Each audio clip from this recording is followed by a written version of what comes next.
Hello everyone, welcome back to study with Aman Kabiya. So आज का जो हमारा टॉपिक है वो है research problem formulation and its process. ठीक है, सबसे पहले मैं आपको बता दूं कि रिसर्च प्रॉब्लम फॉर्मुलेशन जब भी हम रिसर्च कंडक्ट कर रहे होते हैं किसी भी टॉपिक या किसी भी पर्टिकुलर सब्जेक्ट फील्ड में, तो रिसर्च करते टाइम जो हमारा सबसे पहला स्टेप जो होता है, सबसे प्राइमरी स्टेप और सबसे पहला स्टेप होता है that is research problem formulation. इसका मतलब ये है कि हम वो एरिया या वो पर्टिकुलर एक रिसर्च क्वेश्चन को फाइंड आउट कर रहे होते हैं या फॉर्मुलेट कर रहे होते हैं, जिससे हमें ये पता लगता है कि हमें आगे किस चीज़ में स्टडी करनी है। बेसिकली जो हमारा रिसर्च प्रॉब्लम जो होता है वो हमारी आगे फर्दर पूरी रिसर्च को गाइड करता है कि हमें कैसे कैसे रिसर्च करनी है। लेट्स से हम ये कहते हैं कि हमारे पास कोई क्वेश्चन ही नहीं है तो हम किसका जवाब ढूंढेंगे, यानी कि हमारे पास कोई एक सवाल ही नहीं है तो हम किसका जवाब किसका ढूंढेंगे। जवाब ढूंढने के लिए हमारे पास एक सवाल होना चाहिए। तो ऐसे ही रिसर्च प्रॉब्लम जो है हमारा वो सवाल है जिसके जवाब को ढूंढने के लिए हम रिसर्च करते हैं। ठीक है, तो आइए एक बार इसकी डेफिनेशन देख लेते हैं बेसिकली कि रिसर्च प्रॉब्लम की डेफिनेशन क्या कहती है। Formulation of research problem is the process of clearly defining what issue और question a researcher wants to study. मतलब कि कोई एक स्पेसिफिक इश्यू या एक स्पेसिफिक क्वेश्चन के ऊपर कोई जो है रिसर्चर जो है वो स्टडी करना चाहता है। ठीक है, उसके बाद it is the first and most important step in the process of research because it guides the entire study. मतलब जैसे मैंने आपको बताया कि ये सबसे पहला स्टेप है और इस स्टेप के बेसिस पे ही आप अपनी फर्दर रिसर्च को कंटिन्यू करते हैं। तो सबसे पहले आपका काम क्या है, रिसर्च प्रॉब्लम फॉर्मुलेशन। सबसे पहले आपको रिसर्च प्रॉब्लम बनानी है।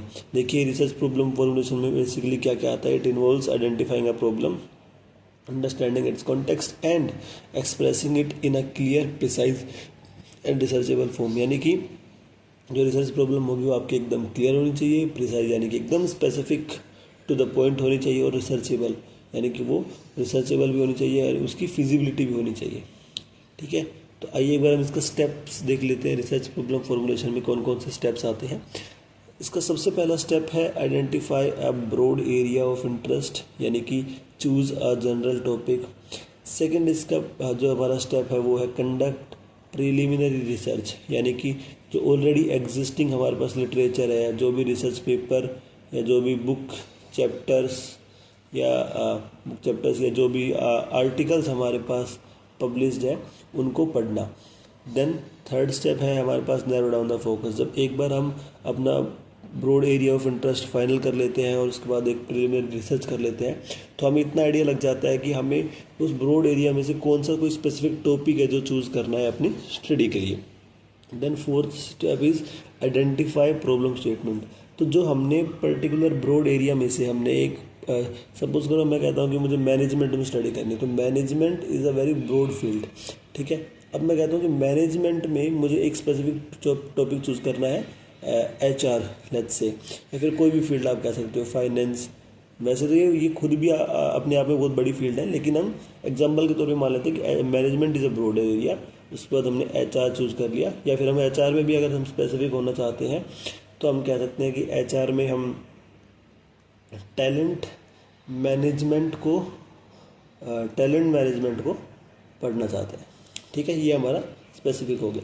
इसके बाद है प्रॉब्लम स्टेटमेंट को आइडेंटिफाई करना, यानी कि टैलेंट मैनेजमेंट में करंटली अभी क्या गैप्स हैं, क्या टैलेंट मैनेजमेंट में अभी किस चीज़ के ऊपर स्टडी नहीं हुई है, टैलेंट मैनेजमेंट का कौन सा एरिया अभी जो है वो कवर नहीं किया गया है।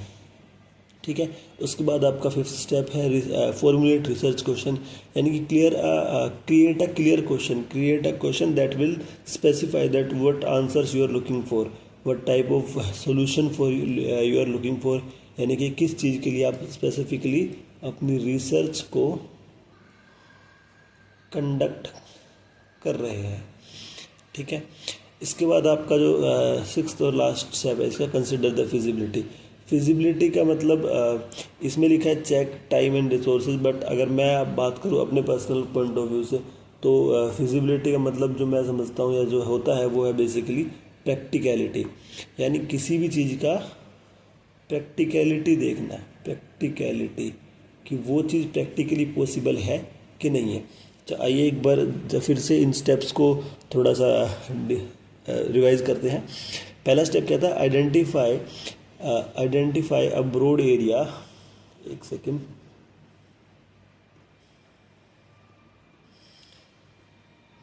Identify a broad area of interest, यानी कि start by selecting a general field और subject you are interested in. जैसे कि देखो marketing, finance, HR, this gives direction your research, यानी कि किस डायरेक्शन में आपको रिसर्च करनी है।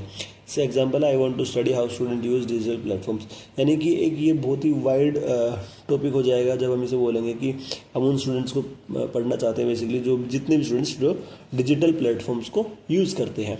इसका फिर सेकेंड स्टेप होगा हमारा कंडक्ट प्रिलिमिनरी रिसर्च, यानी कि जितने भी डिजिटल प्लेटफॉर्म के यूजेस से रिलेटेड हमारे पास रिसर्च पेपर्स या आर्टिकल्स होंगे उन सबको हमें पढ़ना है। ठीक है, देखिए journals, previous art studies related to your topic, this helps you understand existing knowledge and identify gaps, यानी कि अभी तक कितना आप पढ़ चुके हो या कितना ऑलरेडी किसी ने रिसर्च कर चुके हैं और उसमें क्या क्या गैप्स हैं। जैसे इसका example, you may discover many studies discussing both positive and negative effect of Instagram and YouTube on students, यानी कि कुछ स्टडीज़ ऐसी होंगी जो इंस्टाग्राम और यूट्यूब के पॉजिटिव और नेगेटिव इफेक्ट्स जो है वो दोनों ही डिस्कस कर रही होंगी स्टूडेंट्स के ऊपर। देन इसका थर्ड हमारा स्टेप है नैरो डाउन द फोकस, यानी कि जो आपने ब्रॉडर फील्ड चूज़ की है उसका उसमें से एक उसको थोड़ा सा और स्पेसिफाई, उसको और नैरो डाउन करना। जैसे कि from the broader topic choose a specific issue और problem, this makes your research more focused and manageable, यानी कि आप जब एक अपनी ब्रॉडर फील्ड में से एक स्पेसिफिक कोई टॉपिक चूज़ कर लेते हो तो उसको रिसर्च करना उस पर थोड़ा इजी हो जाता है। For example, I will study how social media effect students academic performance.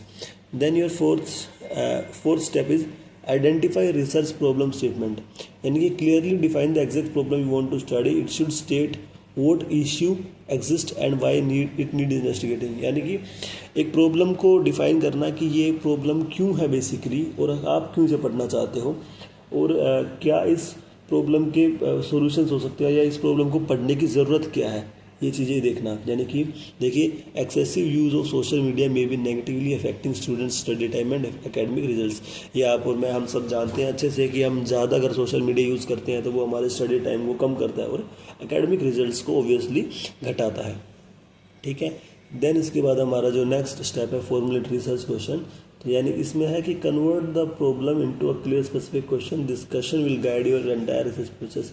तो जब आपके पास एक स्पेसिफिक क्वेश्चन होता है सर्च करने के लिए या जिसका जवाब आप ढूंढ रहे होते हो तो उस जवाब को ढूंढने के लिए आपको रिसर्च करने के लिए आसानी हो जाती है। तो जब आपके पास एक स्पेसिफिक क्वेश्चन होगा कि हाँ हमें मोबाइल डिजिटल प्लेटफॉर्म का यूजेस है उसको क्यों पढ़ना है या उसका क्या इम्पैक्ट है बेसिकली, तो वो ईजी होगा आपके लिए रिसर्च करने के लिए। देखिए, how does social media uses impact the academic performance of college students, ये एक स्पेसिफिक क्वेश्चन है और इस क्वेश्चन के आंसर को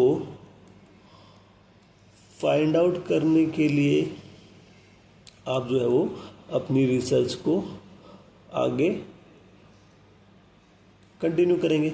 इसके बाद आपका लास्ट स्टेप है कंसिडर द फिजिबिलिटी। तो मैंने जैसे बताया कि फिजिबिलिटी का मतलब मैं समझता हूँ प्रैक्टिकलिटी, यानी कि कोई भी चीज़ प्रैक्टिकलिटी, कोई भी चीज़ कितनी प्रैक्टिकली पॉसिबल है, वो कब कितना जल्दी हो सकती है या अवेलेबल टाइम रिसोर्सेज जो भी आपके पास है उन सब के साथ साथ उसको आप कैसे मैनेज कर सकते हो किसी भी चीज़ को अचीव करने के लिए। Check whether the research can be practically conducted, यानी कि वो क्या सच में हो सकती है।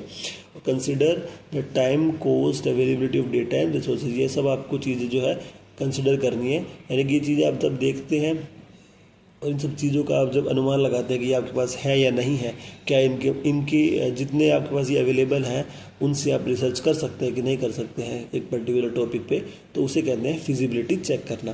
For example, you can survey students in your college, collect data easily and complete the study with in time. देखिए, अगर आप अपने कॉलेज में अगर कॉलेज के स्टूडेंट्स को पढ़ना चाहेंगे, उनसे डेटा कलेक्ट करना चाहेंगे तो कंपेरेटिवली ईजी होगा टू विच अगर आपको मैं कहूँ कि आपको अपनी सिटी में सभी कॉलेजेस के डेटा को सभी कॉलेज के स्टूडेंट के डेटा को रिकॉर्ड करना है। ठीक है, तो उसके कंपैरिजन में ये आसान होगा। तो अगर मैं आपसे कहता हूँ आपको अकेले ही जाके अपने सिटी के जितने भी कॉलेजेस हैं, सिटी के कॉलेजेस का डेटा का रिकॉर्ड करना है, तो वो बहुत ही डिफ़िकल्ट होगा, यानी कि उसकी डिफ़िकल्ट होगा और उसकी जो है फिजिबिलिटी जो है वो कम होगी। इसीलिए अगर मैंने आपको बोला आपको सिर्फ अपने कॉलेज में यानी कि आपको योर ओन कॉलेज डेटा, तो इसकी आपकी जो फिजिबिलिटी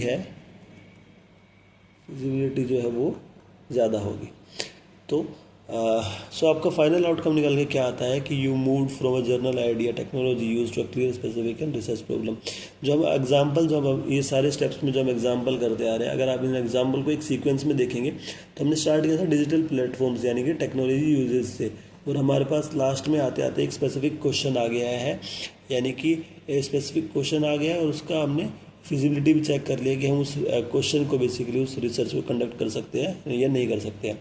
सो अगर ये वीडियो आपको अच्छी लगी हो तो प्लीज़ इसे लाइक करें, शेयर करें और अपने दोस्तों के साथ ज़रूर शेयर करें। अगर आप चैनल पर नए हैं तो चैनल को ज़रूर याद से सब्सक्राइब कर लें, क्योंकि हम ऐसी और इन्फॉर्मेटिव वीडियोज़ जो है चैनल पर लाते रहेंगे।